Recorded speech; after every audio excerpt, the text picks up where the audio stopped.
Good morning po. Ano po masasabi ninyo sa programa natin ngayon, ma'am? Unang-una nagpapasalamat po ako sa Diyos. Dahil po sa binigay na tulong. Pangalawa po kay Yorme kasi kundi dahil po sa kanya, hindi po ako ma-opera, hindi po ako makakakuha ng ganito kalaking pera.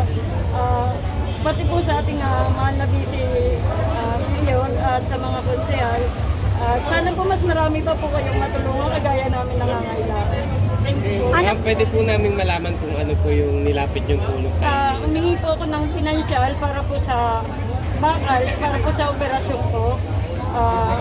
Yun po kasi medyo may kalakihan po yung alaga na kailangan.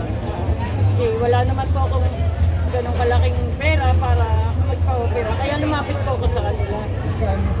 Ate, pwedeng ano yung pa-opera? Ano po, hip replacement po. So, lalagyan po ng bakal yung balakang. Kaya kailangan po yung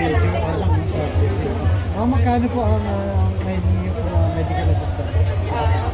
Bali, binigay po ni Yorme yung kabuuan na kailangan ko na 200,000?